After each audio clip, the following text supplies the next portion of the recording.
ಎಲ್ಲರಿಗೂ ನಮಸ್ಕಾರ. ಇವತ್ತು ನಮ್ಮ ಪ್ರಯಾಣ ಮುಗ್ವಾ ಸುಬ್ರಹ್ಮಣ್ಯದತ್ತ. ಹೊನ್ನಾವರದಿಂದ ಕೇವಲ 4 ಕಿಲೋಮೀಟರ್ ದೂರದಲ್ಲಿರುವ ನಾಗರ ಕ್ಷೇತ್ರವಾದ ಮುಗ್ವಾ ಸುಬ್ರಹ್ಮಣ್ಯ ಎಲ್ಲರಿಗೂ ತಿಳಿದಂಥ ವಿಷಯ. ನಾವೀಗ ಮುಗ್ವಾ ಸುಬ್ರಹ್ಮಣ್ಯದ ಹೆಬ್ಬಾಗಿಲಿನತ್ತ ಇದ್ದೇವೆ. ಒಂದು ಹಳೆಯ ಹೆಬ್ಬಾಗಿಲಿದೆ, ಹಾಗೆ ಒಂದು ಹೊಸ ಹೆಬ್ಬಾಗಿಲಿದೆ. ಈ 2 ಹೆಬ್ಬಾಗಿಲಿನಿಂದ ನಾವು ದೇವಸ್ಥಾನದತ್ತ ಸಾಗಬಹುದು. ದೇವಸ್ಥಾನ ಅತ್ಯಂತ ವಿಶಾಲವಾಗಿದ್ದು ಆಕರ್ಷಣೀಯವಾಗಿದೆ. ಆ ರೀತಿಯಲ್ಲಿ ಇದನ್ನು ವಿಶ್ಲೇಷಿಸುತ್ತಾರೆ. ಮುಂಬಾಗಿಲಿನ ಮೇಲೆ ಕಾಣಿಸ್ತಾ ಇದೆ ನವಿಲುಗಳು. ಇವು ಸುಬ್ರಹ್ಮಣ್ಯನ ವಾಹನ. ಆಮೇಲೆ ಸುತ್ತಲೂ ದೇವಸ್ಥಾನದ ಹೊರಭಾಗ ಇದು ವಿಶಾಲವಾಗಿದೆ. ನಮ್ಮ ತೆಗೆದುಕೊಂಡಂಥ ವಾಹನಗಳನ್ನು ನಿಲ್ಲಿಸಲು ಇಲ್ಲಿ ಸ್ಥಳಾವಕಾಶ ಇದೆ. ನಂತರ ಮುಂಬಾಗಿಲಿನಿಂದ ಒಳಗೆ ಹೋದಾಗ ಇದೆಲ್ಲ ಆಫೀಸು. ನಾವು ಹೋದಾಗ ವೇಳೆ ಆಗದ ಕಾರಣ ತೆರೆದಿರಲಿಲ್ಲ. ಅದೇ ರೀತಿ ಇಲ್ಲಿ ಬೋರ್ಡಲ್ಲಿ ಕಾಣಿಸ್ತಾ ಇದೆ ನಾವು ಯಾವ್ಯಾವ ಪೂಜೆಯನ್ನು ಮಾಡಿಸ್ಬೋದು, ಅದಕ್ಕೆ ತಕ್ಕ ಹಾಗೆ ಎಷ್ಟು ಅದರ ಮಾನಗಳಿವೆ ಅಂಥೇಳಿ, ಅಂದರೆ ಎಷ್ಟು ರೇಟನ್ನು ಅಂಥೇಳಿ. ಹಾಗೆ ಇಲ್ಲಿಂದ ಸ್ಟೆಪ್ಪುಗಳನ್ನು ಇಳಿದು ಒಳಗೆ ಸಾಗಿದರೆ ನಮಗೆ ದೇವಸ್ಥಾನ ಗೋಚರವಾಗ್ತದೆ. ಹಾಗೆ ಮುಂದೆ ಸಾಗದಾಗ ದೇವಸ್ಥಾನ ವಿಶಾಲವಾಗಿದೆ. ಈ ಕಡೆಯಿಂದ ಹೋದರೆ ಯಾರಿಗೆ ಆಗಲ್ಲ, ಅಂಗವಿಕಲ್ಪಿಗೆ ಹೋಗಲಿಕ್ಕೆ ವ್ಯವಸ್ಥೆ ಕೂಡ ಇದೆ. ಇಲ್ಲಿಂದ ನಾವು ಸಾಮಾನ್ಯರು ಹೋಗ್ಬೋದು. ಮುಂದ್ಗಡೆ ಬರ್ತಾ ಇದ್ದೀವಿ. ದೇವಸ್ಥಾನದ ಮುಂದ್ಗಡೆ ಒಳಾಂಗಣದಲ್ಲಿ ದೇವಸ್ಥಾನ ನಮಗೆ ಕಾಣಸಿಗತ್ತೆ. ಇಲ್ಲಿ ಪ್ರತಿದಿನ ಕೂಡ ಭಕ್ತರು ಎಲ್ಲೆಲ್ಲಿಂದೋ ಹರಕೆಗಳನ್ನು ಕಟ್ಟಿಕೊಂಡು ಬರ್ತಾರೆ. ನೋಡಿ, ಇದು ಮುಂಭಾಗ ಬಂತು. ಇದು ಕೂಡ ವಿಶಾಲವಾಗಿದೆ. ಈ ಮುಂಬಾಗಿಲನ್ನು ನೋಡುವುದೇ ನಮಗೊಂಥರ ತುಂಬ ಸಂತಸ ಅನ್ನಿಸ್ತದೆ. ತುಳಸಿ ಆದ ತಕ್ಷಣ ಎಲ್ಲಿ ಹೋದರೂ ಕೂಡ ಅಲ್ಲಲ್ಲಿ ನಮಗೆ ನಾಗಕಲ್ಲುಗಳು, ಅಂದರೆ ಭಕ್ತರು ಹೇಳಿಕೊಂಡು ಇಲ್ಲಿ ನಾಗನ ಶಿಲೆಗಳನ್ನು ತಮಗೆ ಯಾವ್ಯಾವ ರೀತಿಯಲ್ಲಿ ಬೇಕೋ ಆ ರೀತಿಯಲ್ಲಿ ತಂದು ಇಲ್ಲಿ ಪ್ರತಿಷ್ಠೆಯನ್ನು ಮಾಡಿಸಿ ಹೋಗ್ತಾರೆ. ಮತ್ತು ಆ ಪ್ರತಿಷ್ಠೆಯನ್ನು ಮಾಡಿದಂಥ ನಾಗಗಳಿಗೆ ಶಾಶ್ವತ ಪೂಜೆ ಅಂಥೇಳಿ ವರ್ಷಕ್ಕೆ ಇಷ್ಟು ಅಂತ ಕಟ್ಟಿದ್ರು, ಅದನ್ನು ಕೂಡ ನೆರವೇರಿಸಿಕೊಂಡು ಹೋಗುವಂಥ ಪದ್ಧತಿ ಇದೆ. ನೋಡಿ, ಎಷ್ಟು ವಿಶಾಲವಾದ ಪ್ರಧಾನ ಬಾಗಿಲು ನಮ್ಮನ್ನು ಆಕರ್ಷಣೀಯವಾಗಿ ಕರೆಯುತ್ತದೆ. ಬಹಳ ಅಂದರೆ ಬಹಳ ಮರದ ಕೆತ್ತನೆಯನ್ನು ನಾವೆಲ್ಲೂ ಇಷ್ಟು ದೊಡ್ಡದಾದ ಬಾಗಿಲನ್ನು ಮತ್ತು ಈ ರೀತಿಯ ಕೆತ್ತನೆಯನ್ನು ನೋಡಲಿಕ್ಕೆ ಸಾಧ್ಯ ಇಲ್ಲ ಅಂತ ಅನ್ಸುತ್ತೆ. ಅಷ್ಟು ತುಂಬ ಸುಂದರವಾಗಿದೆ. ಹಾಗೆ ನಾವೀಗ ಬಾಗಿಲನ್ನು ತೆರೆದ ತಕ್ಷಣ ಒಳಗಡೆ ಸಾಗ್ತೀವಿ. ನೋಡಿ, ಇಲ್ಲಿಂದ ನೇರವಾಗಿ ದೇವರ ಒಳನೋಟ ಇಲ್ಲಿ ಕಾಣಿಸ್ತಾ ಇಲ್ಲ. ಮತ್ತು ನಂತರ ಇಲ್ಲಿ ಎಷ್ಟು ವಿಶಾಲವಾಗಿದೆ. ಪ್ರಾಂಗಣ ಮಾತ್ರ ತುಂಬ ಸುಂದರ ಹಾಗೂ ತುಂಬ ವಿಶಾಲವಾಗಿದೆ. ಅದೇ ರೀತಿ ಮುಂದೆ ಸಾಗಿದರೆ ಭಕ್ತರು ಇಲ್ಲಿ ತುಪ್ಪದ ದೀಪಗಳನ್ನು ಹರಿಸ್ತಾ ಇರ್ತಾರೆ. ಒಂದು ದೀಪಕ್ಕೆ 20 ರೂಪಾಯಿ ಹಾಗೆ ತೆಗೆದುಕೊಂಡು ನಾವು ನಮ್ಮ ಸೇವೆಯನ್ನು ನೀಡ್ತಾ ಬರಬಹುದು. ಅದೇ ರೀತಿ ಇಲ್ಲಿ ಕಾಯಿ ಹೊಡಿತಾರೆ. ಇಲ್ಲೊಂದು ತುಳಸಿ ಇದೆ. ಸುತ್ತಲೂ ಪ್ರದಕ್ಷಿಣೆಯನ್ನು ಮಾಡಬಹುದು. ನಾನು ದೇವರನ್ನು ತೋರಿಸ್ತೀನಿ ನಿಮಗೆ, ಎಲ್ಲವನ್ನು ಹೇಳಿಕೊಂಡು. ಇಲ್ಲಿ ಮೇಲ್ಗಡೆ ಪಾಠಶಾಲೆ ಇದೆ.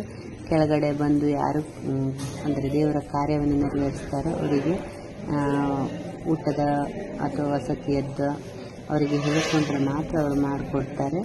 ಈ ಕಡೆ ನಾವು ದೇವರ ಕಾರ್ಯವನ್ನು ನೆರವೇರಿಸುವಂಥ ಜಾಗ ಕೂಡ ಇದೆ. ಹೀಗೆ ಭಕ್ತರು ಒಬ್ಬರಾದಮೇಲೆ ಒಬ್ಬರು ಬಂದು ತಮ್ಮ ಹರಕೆಯನ್ನು ಪೂರೈಸ್ತಾನೆ ಇರ್ತಾರೆ. ಯಾರು ಕುಕ್ಕೆ ಸುಬ್ರಹ್ಮಣ್ಯಕ್ಕೆ ಹೋಗಲಿಕ್ಕೆ ಸಾಧ್ಯ ಇಲ್ವೋ ಅವರು ಇಲ್ಲಿ ಬಂದು ಆ ಕಾರ್ಯವನ್ನು ನೆರವೇರಿಸ್ತಾರೆ. ಇಲ್ಲಿ ನೋಡಿ, ಯಾರ ಹತ್ರ ಆಗಲ್ಲ ಅವರು ಗಾಡಿಯ ಮೂಲಕ ಇಲ್ಲಿ ಬರಬಹುದು ಒಳಗಡೆ. ಹೀಗೆ ಸುತ್ತಲೂ ವಿಶಾಲವಾಗಿದ್ದು ಪ್ರಾಂಗಣ ಇದೆ. ಇಲ್ಲಿ ಎಲ್ಲ ಭಕ್ತಾದಿಗಳು ಇರ್ತಾರೆ. ನೋಡಿ, ಇದು ಬೆಳ್ಳಿನಾಗ, ಹಾಗೆ ಇದು ನವಿಲು. ಎಲ್ಲ ಕಡೆ ನಂದಿದ್ರೆ ಇಲ್ಲಿ ಸುಬ್ರಹ್ಮಣ್ಯನಿಗೆ ಇಷ್ಟವಾದ ನವಿಲು. ಇದು ಸುಬ್ರಹ್ಮಣ್ಯನ ಒಂದು ದೇವರ ನೋಡಬಹುದು ನಾವು. ನವಿಲನ್ನು ಇಲ್ಲಿ ಸ್ಪಷ್ಟವಾಗಿ ಕಾಣಿಸ್ತದೆ. ಎಲ್ಲಿ ನೋಡಿದ್ರು ಬೆಳ್ಳಿಯ ಬಾಗಿಲಿನಿಂದ ಒಳಗಡೆ ನಮಗೆ ದೇವರ ಒಂದು ದರ್ಶನವಾಗ್ತದೆ. ಹಾಗೆಯೇ ಹೊರಗಡೆ ನಮಗೆ ಗಣಪತಿಯ ದರ್ಶನ ಕೂಡ ಆಗ್ತದೆ. ಸುಬ್ರಹ್ಮಣ್ಯನ ಒಳಗೆ ಹೋಗುವಾಗ ಹೊರಗಡೆ ಗಣಪತಿ ಇದ್ದಾನೆ. ಅವನಿಗೆ ಕೈ ಮುಗಿದು ಒಂದು ಪ್ರಸಾದವನ್ನು ಸ್ವೀಕರಿಸಿ ನಾವು ಅಲ್ಲಿಗೆ ಹೋಗ್ತೇವೆ. ಸುಬ್ರಹ್ಮಣ್ಯನ ದೀಪದ ಅಲಂಕಾರದಲ್ಲಿ ನೋಡುವುದು ಅಷ್ಟು ಚಂದ ಮತ್ತೆಲ್ಲೂ ಸಿಗಲಿಕ್ಕಿಲ್ಲ. ನೋಡಿದಾಗೆ ವಿಶೇಷವಾದ ಭಕ್ತಿ ಮುಟ್ಟುತ್ತದೆ. ನಮ್ಮ ಮನಸ್ಸಿನಲ್ಲಿ ಏನೋ ಕಷ್ಟಗಳಿರ್ತದೆ, ಅದನ್ನು ಹೇಳಿಕೊಂಡರೆ ಖಂಡಿತ ನೆರವೇರಿಸುತ್ತದೆ ಅನ್ನೋಕ್ಕೆ ನಾವೇ ಸಾಕ್ಷಿ. ನಾವು ಹೋಗಿ ನಾಗಪ್ರತಿಷ್ಠೆಯನ್ನು ಮಾಡಿಕೊಂಡು ಬಂದ ನಂತರ ನಮಗೆ ಎಷ್ಟೋ ವಿಧಿಗಳು ನಿವಾರಣೆಯಾಗಿದೆ. ಆ ನಾಗದೇವರ ಕಥೆಗೆ ನಾವು ಪಾತ್ರರಾಗಿದ್ದೇವೆ. ನೀವು ಕೂಡ ಪಾತ್ರರಾಗಿ. ಯಾಕಂದರೆ ದೇವರ ಶಕ್ತಿ ಮುಂದೆ ಇನ್ನು ಮಾನವರಿಗೆ ಏನೂ ಇಲ್ಲ. ಅದಕ್ಕಾಗಿ ದೇವರೇ ಒಂದು ನಮಗೆ ಎಲ್ಲ ರೀತಿಯಲ್ಲಿ ಆಧಾರ, ಭಕ್ತಿಯಿಂದ ನೆನೆಸಿದ್ರೆ ಮಾತ್ರ ನಮ್ಮ ವಿಘ್ನಗಳು ದೂರಾಗುತ್ತವೆ. ನೋಡಿ